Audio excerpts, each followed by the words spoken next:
Good afternoon, everyone.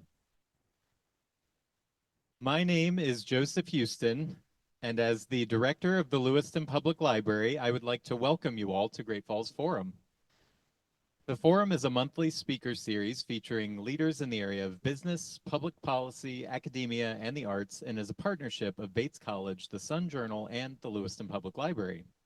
This year marks the 27th season of Great Falls Forum. We thank you for your support and ensuring the program's continued success. Today's program is also streaming live via Zoom, and a recording will be available on the library's YouTube page. Please visit lplonline.org for more information. Also, please mark your calendars for our next Great Falls Forum on December 19th with Maine State Librarian Lori Fisher. At the conclusion of today's program, there will be an opportunity for audience questions. Those in the room are welcome to raise their hands, and those joining us virtually can enter their questions using the QA feature on Zoom, and we'll read these to our speakers. And now I have the pleasure of introducing today's featured speakers, Professors Michael Sargent and John Baughman. Yeah. John Baughman is a professor of politics at Bates College and a Great Falls Forum favorite. He is a much-loved teacher who offers courses on political participation in the U.S., political institutions and processes, and U.S. parties and elections, among others, including a recent first-year seminar, Football, Soccer, the Local Politics of a Global Game. His research focuses on development of the U.S. Congress, with particular attention to the ways members of the House reshaped the institution in order to respond to constituent demand. The author of Common Ground, Committee Politics in the U.S. House of Representatives, Stanford University Press, 2006, Professor Baughman is currently working on two other book projects, one that is tentatively titled The People's House, Representation and Responsiveness in the Antebellum House of Representatives, and another that will show how and why members of the House during the antebellum period gradually developed a complex internal organization, including a system of standing committees, in order to legislate more effectively. Professor Sargent is a social psychologist by training with interests in political psychology. Most of his research focus is on the ways that people's collective identities relate to how they think about politics, especially their opinions towards policies. He's especially interested in racial and ethnic identity as predictors of and drivers of policy stances. Professor Sargent's courses at Bates include political psychology, social cognition, and searching for the good life, a first-year seminar. Please welcome me in please join me in welcoming Professors Baughman and Sargent to Lewiston.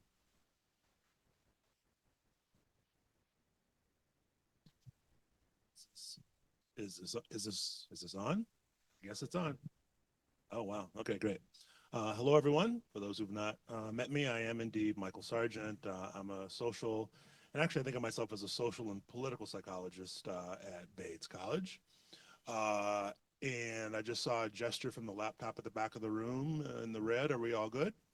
We're all good. Okay, fantastic. So John, my dear, and apparently among the students, beloved colleague, and I are here to talk about some recent political events. And John and I have decided to organize this conversation around three broad themes. I'll say this will be a conversation, even though I'm a political psychologist, John is a political scientist. He is in a discipline that is much more immersed in these issues than mine. I may share some thoughts, but my role really is largely to set him up with questions that will allow him to share his abundant wisdom. No pressure. And so we want to first talk about what just happened. We'll then move on to the question of lessons, and then we'll wrap up with an eye to the future. And so first, any of us who follow polling data in the way that I certainly did, knew that the polls indicated, the public opinion polls indicated a very close, it was very close in terms of the polls, so within the margin of error, within the battleground states. But also, if you were following the commentary on those polls, you knew that even if the polls are close, it didn't necessarily mean that the electoral outcome in the Electoral College would be close. It was certainly quite possible that all the battleground states would go to Trump or to Harris, and they would thus end up with more than 300 electoral votes. And we've seen that's exactly what happened with Trump. sweeping them and carrying more than 312 last I saw, electoral college votes. And so in my notes, I have under the heading, the elephant in the room, Trump's victory over Harris. I want to set John up with this question, which is, what's your interpretation of how this just happened? Yeah, and it's I think a confounding election to interpret for a couple of different reasons, and I think you laid it out nicely. On the one hand, the electoral college margin is not that close, really. It's not by historical landslide, levels. It doesn't compare, for instance, to 1972 or 1984, but for recent elections, it's a reasonably large margin, and with, I think we can all agree, potentially very large effects in the shift from a Biden White House to a Trump White House, and we can probably get into what that might mean a little bit later. On the other hand, especially if we look away from the results in the Electoral College, it looks very much like a status quo election. The margin in the popular vote at the presidential level is the smallest since 2000. There was a small shift towards Donald Trump that was uniform almost everywhere, and that magnifies the effect of what you just described in the battleground states, because there was a fairly uniform shift just about everywhere in the country, with the exception of Washington State to a certain degree. And there was also a remarkably consistent shift among most demographic groups as well, whether in terms of age, gender, racial and ethnic identity, in a variety of ways we measure this. It was a fairly uniform shift. There were a few exceptions, and we might get into that, but I think in that way as well, it feels like a status quo election in which the electorate, broadly speaking, was responding to a common set of conditions. Another way to think about this, again, getting at what you said, Michael, is that the blue wall, the three.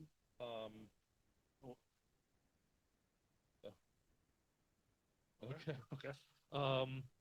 The blue wall states, Wisconsin, Michigan, and Pennsylvania, that had been counted on by Democrats as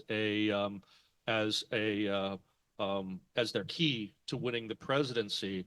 Biden in 2020 won those states by a total of about 45,000 votes. This time around, when Trump was sweeping the battleground states, including those three quote unquote blue wall states, those three blue wall states went to Trump by 78,000 votes, right? So when we're looking at kind of the magnitude of this outcome, it's a fairly small shift from what we saw in 2020 to 2024. When we look down ballot, it looks even more like a status quo election. The Republicans picked up a couple of seats in the Senate that I think most people expected them to in Montana and Ohio. I'd say the only surprise in the U.S. Senate was possibly Pennsylvania, which was a razor-thin margin. In the House, we're still counting because California takes a very long time, and a couple of key races are coming down to California. But it looks like the Democrats might have actually picked up one or two seats in the House on net. If we look down ballot even further in state legislative races, out of 85 legislative chambers up for re-election, either in entirety or at least some of the seats up for re-election this year, Republicans only won a new majority in one chamber, the Michigan House. There were some states where Republicans picked up seats and other states where Democrats picked up seats. It was not a clear red wave when we looked down ballot either. And so that's part of what I think makes this election so interesting and complicated to interpret, is that with the exception of the Electoral College vote for the presidency, there were mixed signals and is very much kind of a status quo result, but it doesn't feel like it was, I think, for many people, right? And it doesn't feel that way perhaps because of disappointment among Democrats about what they felt was a winnable presidential race. But I think it also doesn't feel like a status quo election, as I said at the top, because of what we expect to see is a fairly dramatic shift from a Biden White House to a Trump White House. So the effects are not of a status quo election, even if the voting patterns seem to suggest that's what happened. So I just want to, I think you sensed I wanted to jump in, so I appreciate the Sure, yeah, pause. yeah. I just want to jump in because one of the things you referred to was that there were a set of issues that seemed to produce this small in places but widespread across the country rightward shift away from support for Biden in 20 to support for Trump in 24. So I want to dig into that and think about what those issues are. And at the risk of posing a double barrel question, I'll also point out that I'm someone who studies in a lot of my work race. And so even though I didn't vote for Cornel West, I'm reminded of his book title from way back when, Race Matters. But I also remember the Democratic commentator James Carville's perhaps most famous comment, "It's the economy, stupid." And so I wonder if, in considering those two positions, you see this election as, at least with respect to the presidential race, a repudiation of the idea that in this particular race, in this particular presidential election, I should say, race mattered, and really it was more about economic factors such as inflation that led to rightward shifts across, as you said, a variety of demographic groups. So Latino men shifted away from Biden and toward Trump. I believe black men, especially young black men, also shifted. So what do you think of this idea that this was less about race as an issue and more about economic factors? Yeah, it's a really important question. I'll say also, and this is something I should have said at the top, there's some areas, and especially getting into these kinds of questions about how particular groups of voters might have moved in one direction or the other. We're working with some fairly provisional data at the moment. Yeah. And so over the coming months, we're going to have better data, both kind of the local kind of precinct level around the country, but also better survey data that will allow us to dig into some of these dynamics. So I do want to kind of preface that so that we kind of exercise, I think all of us, a little bit of caution in how we interpret some of these results. So yeah, it's a really complicated question. So let me kind of build the case for why it was really about the economy, and then I want to kind of build the case for why race and ethnicity also mattered, because I think there's plenty of evidence for both elements of this story. So in terms of kind of the economy story, in addition to the broad pattern that I described, there's another thing that I think some of us may have heard about already that is important context, and that is that the U.S. is far from alone in this. There's been data collected on the results of democratic elections around the world going back consistently to 1905. We have good, kind of solid data on democratic elections held around the world since 1905. And this is the first year on record in the collection of that data in which every major democracy holding an election found a result where the incumbent party lost. Every election around the world, right? So I think, may be making a mistake if we look at these dynamics purely in these kind of parochial domestic dimensions without considering this global phenomenon. And what was happening globally? Well, among other things, it's coming out of a pandemic with the continued economic pain that resulted, right? And it's something that was felt in different amounts by different groups of people in different parts of the world, right? So it's not felt equally, but it was felt in some way just about everywhere. And I think that's one bit of context that's important, that what happened with Biden and Harris and the Democrats was what every governing party experienced this year, and it wasn't always moving from the left to the right. In some countries, this was a right-wing government losing to left-wing parties, right? So it happened in both directions. The consistent pattern was incumbency. Incumbency was a losing quality in this year. So that's one part of it. Another part of it, looking more closely at home, isn't just that this was kind of generational inflation in a way that many voters either hadn't experienced at all or for whom it was a distant memory. I think that's worth remembering as well, that even though it wasn't as acute as in most parts of the world, it was still felt. And one of the things I think that's relevant, this kind of dips in a little bit to the political psychology of it, I think, is that one of the things with inflation is that even though we also experienced real wage gains during that time, that is to say, wage increases accounting for inflation, um, for many people, those real wage gains were relatively small and they were relatively hidden because they would get slipped into your bank account every 2 weeks or every month, whereas every time you bought groceries, you would feel and be reminded of the inflation, right? And so there's a way in which inflation has this kind of is this kind of constant reminder in a way that we don't have for other kinds of economic phenomena. But there was also another factor that I think is worth having in mind about why the economy was such an important factor, and that is there was extensive media focus on inflation at the expense of coverage of other aspects of the economy, which were doing quite well by all standard measures. Um, and um, and that this is reflected, in fact, in some of the polling when people were asked factual questions, such as earlier this year, in fact, over the summer, a poll asked whether inflation was now down to historical averages for the United States, which was true at the time that the poll was conducted. People who said that no, it was not at historical averages preferred Trump by 19 percentage points. People who said yes, it was at historical averages preferred Harris by 53 points. Right, and so that seems to suggest that there were kind of differences in the information environment that led to different assessments about the economy. But I also think that could be further complicated in another way, and that is that in general, Harris did much better among voters who consume more political news. So that there was another survey done asking people how much political news they consume. They could provide a range of answers. And Donald Trump did about 5 percentage points better among people who who reported consuming no political news versus people who consume a lot of political news, whereas Harris did about 15 points worse among people who consume no political news versus people who consume a lot. Right. And so clearly the economy is doing some of the work here. Media coverage was doing some, but it wasn't just about that. And this is where I want to return back to the other point you raised. Before you do, I just want to jump in. When you were talking about the political psychology of inflation, you reminded me of another concept that comes from my field of psychology, loss aversion.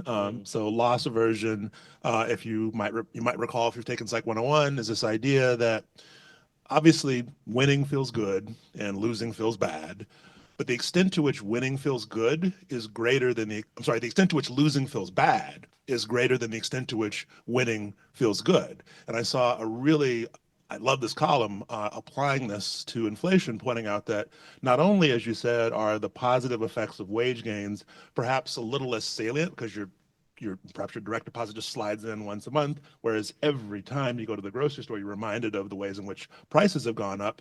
Even if they're equally salient, wage gains of 1%, yeah, they feel good, but they're not it's not as much of a positive boost in emotions as a 1% rise in prices feels painful. So there's a kind of asymmetry there in the psychology of it that also, even when there are real wage gains, still tends to magnify the psychological impact of inflation. Yeah, no, absolutely, and so I think it's not surprising then that many voters responded this way when thinking about the state of the economy, even when these other signals tended to be fairly positive. But I think also this question of the role of racial and ethnic identity is an important one in this election, because I think the one of the things that is also apparent when I said that there was this general shift from Democrats towards Republicans, at least in the presidential vote in this election that extended across demographic groups. It was true, as you said, at least based on the evidence that we have so far, that the shift was a little bit stronger among Latino men and Latino voters more generally. To a lesser extent, and this is where I think the data is a little bit ambiguous, to the lesser extent among younger African American men. I think we're that level of precision, I think we may not have yet to be able to say so, but at least there seems to be some suggestion that might have been the case. And so I think, another thing that we did see happening in this election that seems to have been a continuation of what we saw in 2016 is a little bit of a class shift from Democrats to Republicans. That there was, and this is where there seems to be, in addition to kind of a gender difference among Latino and African American voters, there also seemed to be a class shift as well. That there seemed to be a shift in opposite directions between people who have had access to more formal education and have had higher paying jobs, higher household income, versus those with less formal education and less access to household income. And so that class shift towards Republicans among those with less formal education is something that we saw happening in 2016 among white voters, seems to be extending to other racial and ethnic groups as well in this election. I don't want to kind of put too much weight on that because, again, this is where we're starting to run into the limits of the data that we have. But I think there's enough evidence that there does seem to be this continuing pattern that it suggests there was something more than just kind of this global response to the economy. I think one way to think about this kind of maybe something we could pick up in Q&A if people are interested is, I think one of the ways to link what's happening in the US with what's happening in the rest of the world is not just a response to the state of the economy post-COVID, but also a sense among some people that formal institutions and especially governmental institutions are no longer working to their benefit. And that, I think, is helping to spur some of the move towards populism that we see in some parts of the world. I think it's contestable whether we can really call Trump support populism per se in the way that we see in the rest of the world. But there does seem to be some commonality in that there's a kind of rejection of formal institutions that seems to be fueling at least some of the shift in Trump's direction. I'm struck by one thing you just said. Can you unpack what you mean when you call into question the extent to which Trump support truly is reflective of populism? Well, yeah. I mean, I think that there's one way in which this rejection of formal institutions does reflect populism, and I think that does describe some of the base of support that he receives. But I think especially when you look at these down ballot effects and the fact that this was essentially a status quo election, we don't see a big populist move towards Republicans generally. That there doesn't seem to be the same kind of benefit that is accruing to other Republican candidates on the ballot. I think that's part of it, and I think also another part of it is that when we look at kind of the governing priorities of Trump in office, they don't really follow kind of the typical populist playbook either. And it looks more like in certain respects, such as this attempt to reduce federal bureaucracy and the like, much more like typical small government republicanism, but with some kind of accelerated timeline in comparison with what previous administrations have tried to do. I think that's maybe the simplest way of describing it. So Yeah, is there sorry? So I think kind of the way to think about populism is as a political movement that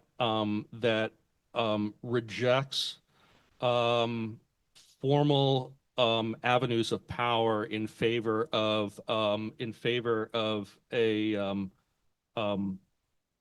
more kind of decentralized, class-based sense of how power is to be allocated. But it centers on typically a leader who articulates that vision. And so the funny kind of paradox of populism is the extent to which what on the one hand appears to be a kind of mass movement in favor of returning political power to the people more broadly tends to be centered on charismatic leaders who articulate that vision. And so in certain respects, Trump and his candidacy reflects that idea of populism, but I think what we saw in the way that he governed in 2016 is he didn't really govern like a populist. And I think that's the difference in comparing a Trump presidency with how we see populism work in the rest of the world. I think that's the way. Does that help? Thank you, Leslie, for that question. That saves us from just getting lost in the wonky weeds here. So in a few minutes, I want to transition toward thinking about lessons learned, but I want to talk a bit about some ballot initiatives that were also under consideration in 10 states. And some of you who are nodding recognize that I'm referring to initiatives regarding abortion access. So in 10 states, there were ballot initiatives that, for the most part, if passed, would preserve or expand abortion rights in a small number of cases, at least in Nebraska and South Dakota, I think, or at least in Nebraska would restrict. But at a time of people online offering hot takes, I'm going to offer my lukewarm take and ask you to respond. And so here's my lukewarm take. Obviously, the Supreme Court in the Dobbs decision overturned Roe versus Wade and effectively turned the matter back over to states. And if you look at polling data as a way of trying to get a sense of what the people might actually think in each state, outside of white evangelical Protestants, according to some Pew Research data that I've seen, outside of white evangelical Protestants, most Americans endorse the idea that abortion should be legal in most, if not all, circumstances. But my take is, even if most Americans have those pro-choice attitudes, abortion was not as important an issue in the presidential race as other issues such as the economy and immigration. What's your reaction to that really wild take? Yeah, I think it's basically right. In fact, there's one survey result that I saw, and again, I want to be able to compare this against other survey data that we'll have better grasp on soon. But according to one poll that I saw, those supporting continued access to abortion split evenly between Harris and Trump. And so I think that speaks to what you're pointing to, and that is that even though when the question was on the ballot, most of the time voters opted in favor of access, maintaining and preserving access. And this is something that we've been seeing consistently since the Dobbs decision was handed down a little over 2 years ago. But that while it was an important motivator for some voters, it doesn't seem to have been the primary issue for most voters, and that other sorts of issues instead drove turnout and vote choice. I think, Missouri is, I think, one of the most interesting examples, looking beyond this to other questions that were also on the ballot in that state. So Missouri, which voted fairly clearly by a reasonably wide margin for Donald Trump and also for Republicans on key down ballot races, also voted to preserve access to abortion, voted to raise the minimum wage, voted to expand family and medical leave protections in the state, and rejected a state ballot proposition that would have increased pay for law enforcement. Right. So this is a state that voted Republican for the people, but voted on those ballot questions in a more kind of liberal direction, right? And Missouri wasn't alone, right? And it wasn't just on the reproductive rights ballot questions that you're pointing to, is on other issues by and large as well. Now, not consistently. There were some kinds of ballot questions that did shift in a conservative direction. But so I don't want to kind of overstate the case that it was uniformly in a liberal direction, but it was more so than you'd expect, especially in states like Missouri. And one of the things that I talk about with my students is this illustrates one thing this illustrates that is a common pattern in U.S. politics is a disjuncture between what's called symbolic ideology and operational ideology. That in surveys fairly consistently, a small majority of Americans call themselves conservative or conservative leaning. But when asked about specific policy positions, such as the ones that I just described, by a small margin in the opposite direction, a majority prefer those more liberal policies. And so, not by large margins in either direction, but it does mean that there is a portion of the electorate that is more comfortable thinking of themselves as conservatives at the matter of kind of general principle and symbolism, but when specific policy questions come before us, tend to opt for the more liberal positions, such as minimum wage and abortion access. And it's a fairly consistent pattern, and not unique to the 2024 election either. And I think that's one thing worth noting. And I think is behind some of the apparent contradictions we see in the way that elections turn out. So as we begin to move toward thinking about lessons, as a summative question, I would say that if I'm following you correctly, when we look at the relative success of Democrats down ballot and the relative success of left-leaning positions on some of these initiatives relative compared to the result in the presidential race, it might be a mistake for Democrats to treat this as an across-the-board repudiation of their party. Rather, this was a repudiation of the White House. At first, is that a fair assessment of what you've said? Yeah, that's the way I'm reading it. And again, I mean, I think these are contestable claims because there's interesting, seemingly contradictory data, right? So I won't claim that this is the final word on the matter by any means, but that's how I'm reading things because, as I said, when we look at away from the Electoral College result at other election results this cycle, it looks very much like a status quo. It looks like very much a reaction to perceptions of the economy and especially inflation. And so I think that Democrats would probably be making a mistake if they try to respond too dramatically with a fundamental retooling of their platform and their priorities.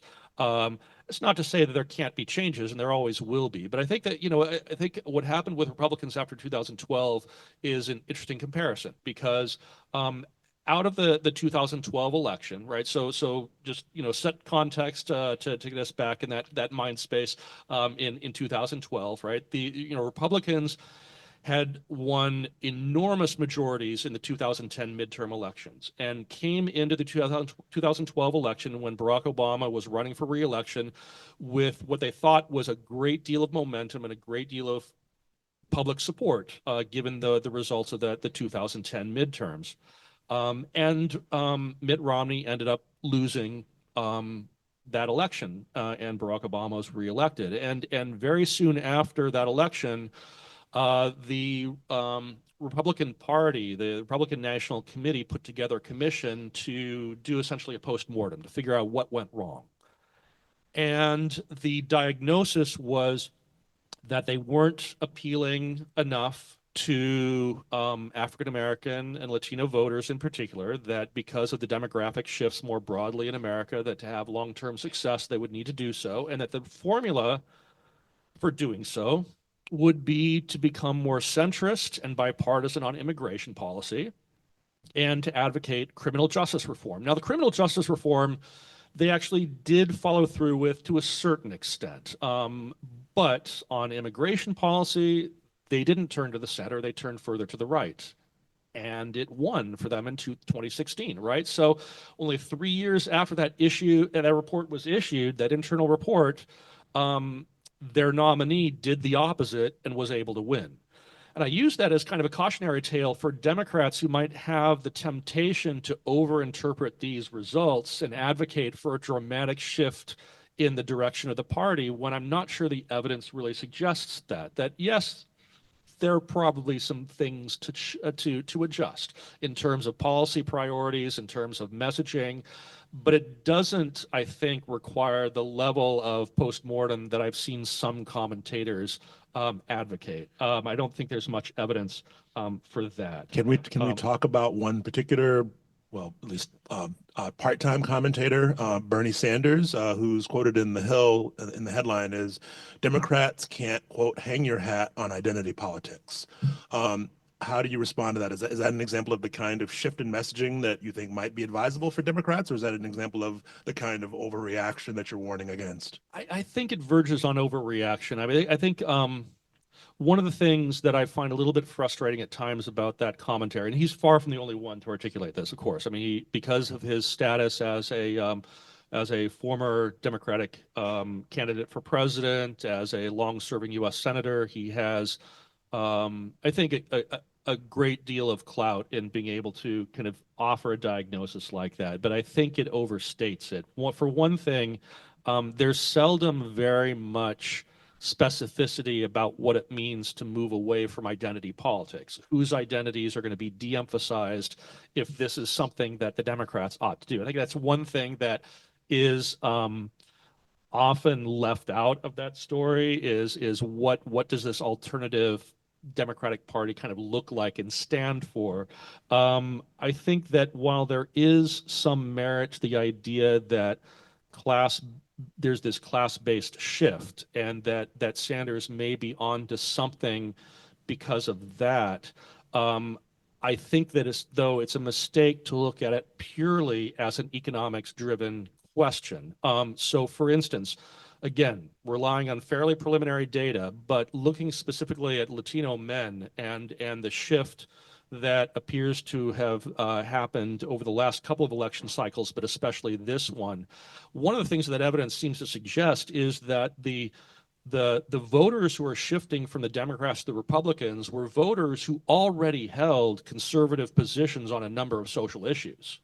So it's not that they're changing their position, they're changing their political identity, their partisan identity to more closely match their position on certain issues. Now, why are they shifting on those issues as opposed to other issues? I mean, I think that's a longer discussion. I've got some ideas, but I think that's something that a lot of people are going to be digging into, because it may also connect to what you were pointing out about younger African-American men, right? That again, this shift seems to be corresponding to a realignment based on certain issues that are particularly salient at the expense of other issues that might have previously kept them within the Democratic Party. And I think that's something worth attending to, but I'm not sure that's the same thing as saying that identity politics, however that's defined, are the thing that should be abandoned and that we should only talk about class. I'm not sure that's because that's essentially the Sanders argument. And I think that's a vast oversimplification of what's going on. I'll just kind of paint this in a slightly different way too. But what should Democrats be doing next? Honestly, the kind of postmortem that the Republicans made in 2012 wasn't wrong in one respect, and that is that there was a demographic shift underway in the U.S. As to the racial and ethnic composition of the country, and any winning party coalition needs to be able to account for that, right? But there's another thing that's also that's also going on right now that the Democrats have to think about, and that is the population shift from the so-called Rust Belt to the so-called Sun Belt, right? The shift of voters out of places like Michigan and Pennsylvania and into states like Arizona and Georgia. Why do I bring this up? Well, the 2028 election, the next presidential election, will be the last election with the current apportionment of electoral votes. And the states that are likely to lose votes the most are the states that are part of this Democratic coalition, including the blue wall states. And so if we look at the solidly Democratic presidential states, plus the 3 blue wall states that I named before, Wisconsin, Michigan, and Pennsylvania, those states are projected to lose 13 electoral college votes. And those votes are going to Arizona, Georgia, North Carolina, Texas, Florida, right? So in other words, post-2028, Democrats have to figure out a way to win more consistently in Arizona and Georgia, which they've shown that they can do, but not consistently. They need to be able to show that they can close the gap in North Carolina and Texas, which they've almost been able to do over the last couple of election cycles, but not quite.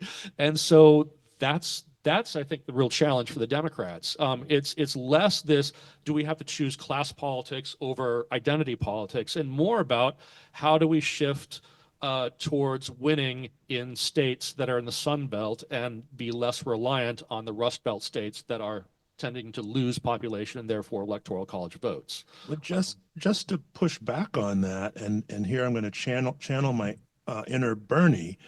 I could imagine that his argument would be that the the way to win states like North Carolina and Arizona is to build a multiracial coalition that is heavily rooted in working class and poor Americans. And so rather than emphasize, I mean, yes, which identities do we emphasize? That is a fraught question, but rather than frame it that way, I can imagine him saying, let's frame the question as, what are the common issues that cut across race-based, gender-based, LGBTQ, or lines of sexual orientation that might allow us to construct a multiracial coalition of working class and poor Americans in those states.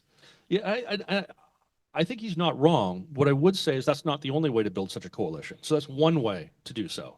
So another thing, another way to kind of think about this is there's this idea, and this is very much kind of a post-election narrative as well, to bolster this idea that Democrats should avoid kind of quote unquote identity politics, is that oh, you know, Democrats were out of step on cultural issues, right?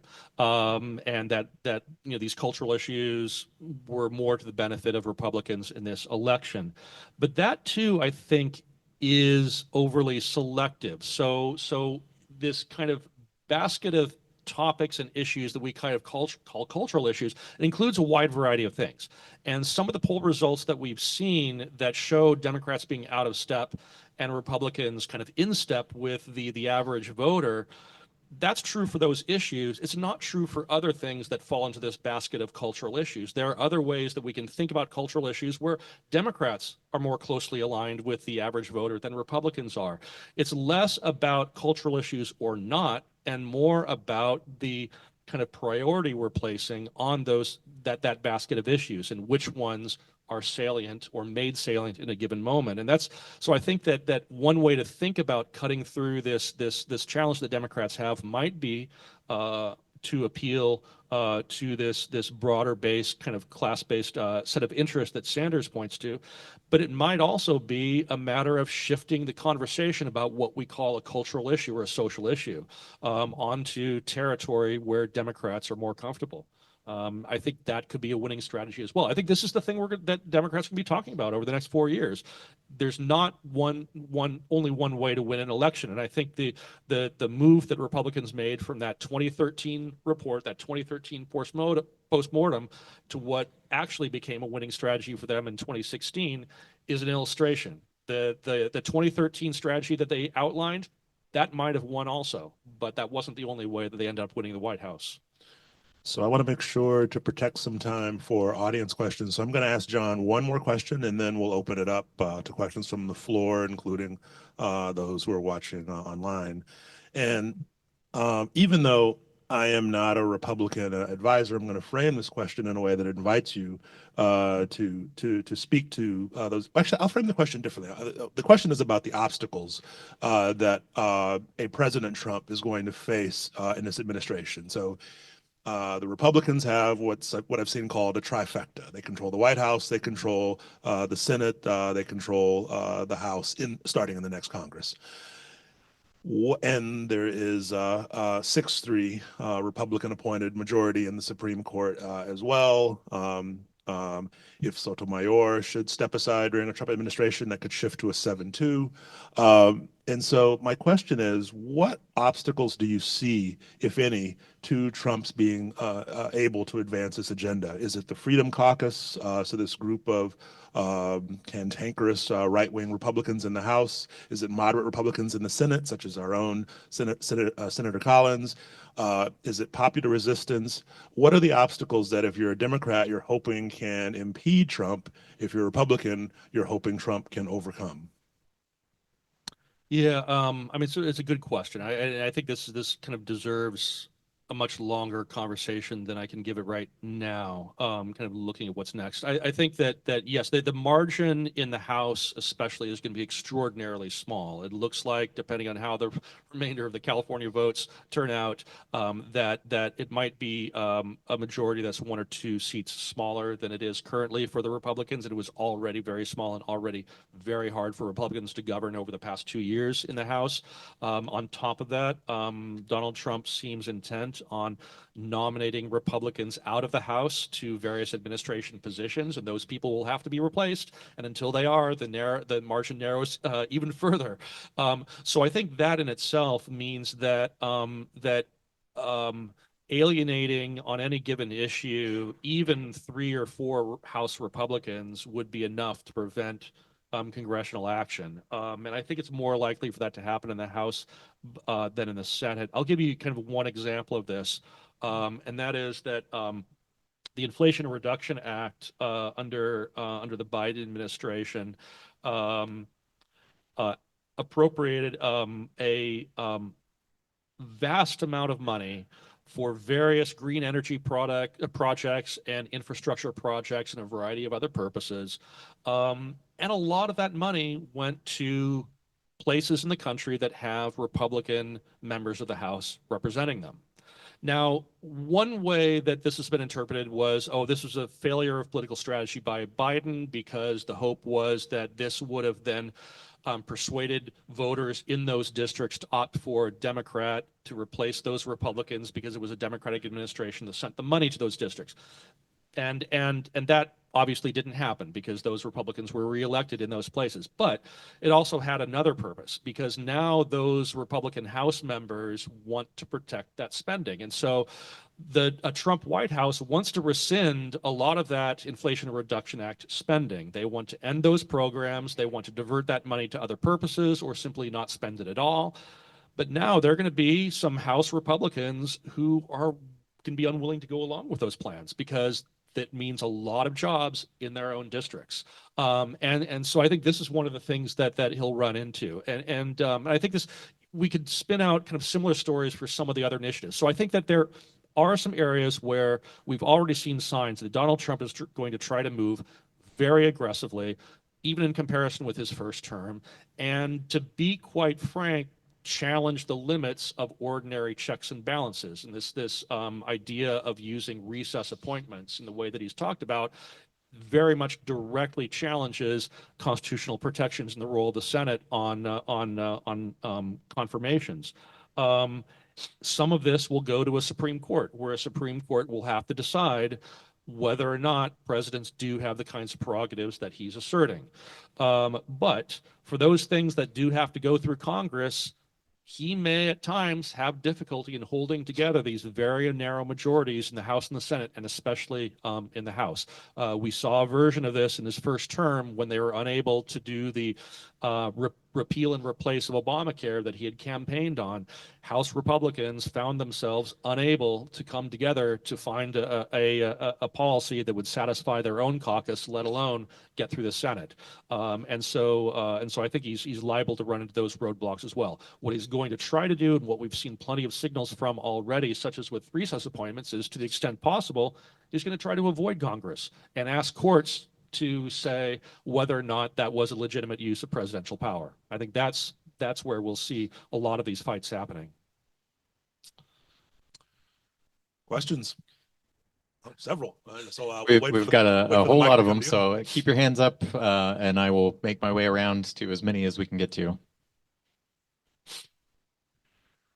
Thank you. Excellent presentation. I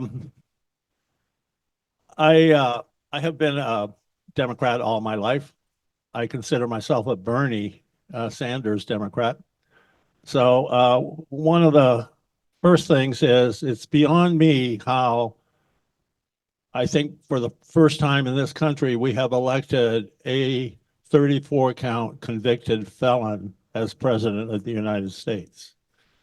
The two of the things that I see that may have gone wrong is the money in politics, where I think Kamala Harris had more money than Trump did. And I think that both parties play for the same money, and the donors contribute to both parties, so the donors win. One of the problems there is the people lose. And also taking for granted certain demographics, such as in Dearborn, Michigan, saying, oh, we count on their vote, but then after that, we forget them. So these are just some of the things that I see.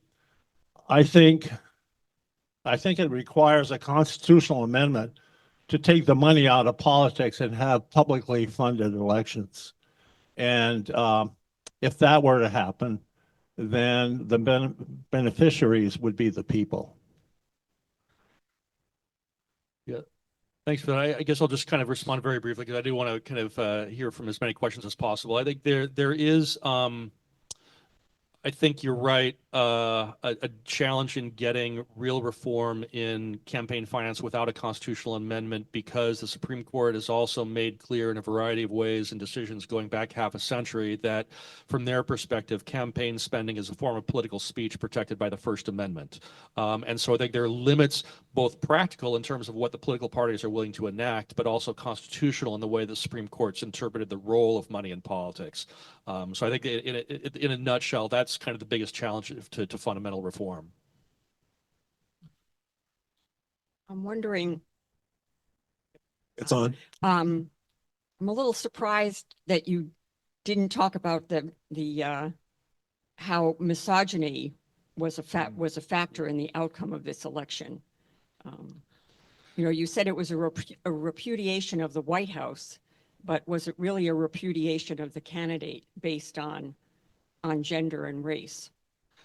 It's possible. What I will say is, one reason I was hesitant to say much about that is that's one area where we're going to get better data in the coming months, because the exit poll data, unfortunately, is not terribly reliable to answer more sophisticated questions like the one you're raising about kind of voter motivations. And I think that what we do see, what we certainly saw in analysis of the 2016 election, is that that voters who held more conservative views on gender and on race opted overwhelmingly for Donald Trump, and that was actually one of the strongest predictors in how people voted in 2016. And so I think that we're probably likely to see very much the same thing in the data on 2024 once we have better data to make those kinds of analyses. And so I share your assessment in many respects. Let me kind of make the one counter argument which complicates this in an interesting way in this particular election. And that is that I think there's also some evidence that Harris ran an unusually effective campaign, and that this is a closer election than would have been the case otherwise. So one of the ways that I think we see evidence for this is the campaign, because of the short timeline that she had to put together this campaign, really only focused their campaigning on the 7 battleground states. Even nominal campaigning in other states, they forewent this time around because there just wasn't time for it. And if we compare the results in the battleground states with the other states, the swing towards Trump was twice as large outside of the battleground states than in the states where she was campaigning. So she was able, in her campaign, was able to cut that Trump swing in half in comparison with the rest of the country. Another way to think about that swing is that one of the ways that political scientists model elections is in thinking about the role of the economy to look at the connection between something like consumer sentiment and voting patterns. And the models going into this election that look at the effect of those kinds of economic indicators actually predicted a much larger Trump win than we saw. And so that kind of assessment would suggest that she actually was a pretty strong candidate given those headwinds that she was facing, and headwinds both in terms of the challenge in public perception of the economy, but also the very short timeline that she had in putting forward the election. So I don't want to discount what you're saying entirely, but I think there's interesting counter evidence to suggest that she actually did a pretty good job overall. And before we go to the next question, if I may ask a quick follow-up to John, I also don't want to discount the role of gender. I'm curious, John, even though I agree that we need to await more definitive data than the exit poll data, going into the election, there was clear evidence of a gender gap in support in the polls, with Harris enjoying more support among women and Trump among men. I wonder if you see that those gender gaps as evidence for the idea that Harris was penalized for her gender, or perhaps some other explanation, such as the stances, the policies of the Democratic Party tend to enjoy more support among women than those of the Republican Party. Yeah, thanks for that. And this is where, yeah, it's interesting because and there was a political scientist by the name of Christina Wolbrecht from Notre Dame who came to give a talk on campus last week, and this is precisely kind of the area of her own research. And before the election, you know, it's one of these things on social media where people were asking, oh, you know, make your prediction for the election. And one of the things that she had predicted was that the gender gap in this election would be the same as the other recent elections for the presidency. Despite what we know about Donald Trump and despite what we had seen in 2016, and she was right. Yes, there was a gender gap, but it was no larger this time than we saw in, say, the 2012 or 2008 elections when Donald Trump was not running. And so it doesn't discount the role of misogyny, right? Because women can be misogynistic as well. But there was not a historically large gender gap. And I think that's worth noting in kind of making sense of what happened. Maybe one more question? So I have two questions, actually. One is, One more questioner? why do you think that there is such a disregard for ethics and for, you know, any kind of character? And also the second one is, why do you think people vote in opposition to their own best interest? Oh, yeah. Oh, that is such a big question. In a minute, I'm going to answer that one. No, that's a great question. But I think also one of the things that becomes complicated in assessing this is I think, and this is something that political scientists grapple with. It's not my own area of research, but others who engage in this research grapple with this question. And one of the challenges they have in studying this is to do it in a way that doesn't superimpose their own presumptions of what's in somebody else's best interest. And I think it's part of the challenge here, right? And so I think this is where we can look at this question in economic terms. We can look at it in terms of gender. We can look at it in terms of kind of other cultural issues, right? So there, I think, a number of ways to think about this. But sometimes voters are also pretty simple in that they don't like what is happening under one administration and they vote to remove them from office. And it might mean that they're not assessing the implications of that other choice, but nevertheless, voters tend not to operate in hypotheticals. They tend to react to what they've experienced. And so, yeah, yeah. All right, and I did have one final person that had wanted to ask a question that had their hand up the whole time. So if sure, we yeah. have just a moment, we'll take care of that and we'll call it. Absolutely. Sure. Thank you. It's going to be a short question. Can you hear me okay? Oh, yeah. Yes. Yeah, thank you. Yeah. I'm not sure if you can answer this question, but two states have stated that they will not abide by Trump's illegal policy on deportation. Mm.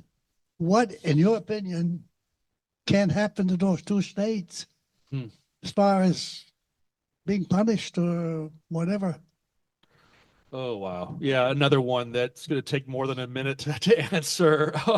No, it's an important question. And I think immigration is probably the issue where we're going to feel it most acutely, but it's not the only area where we're going to see states trying to form some level of resistance to federal action.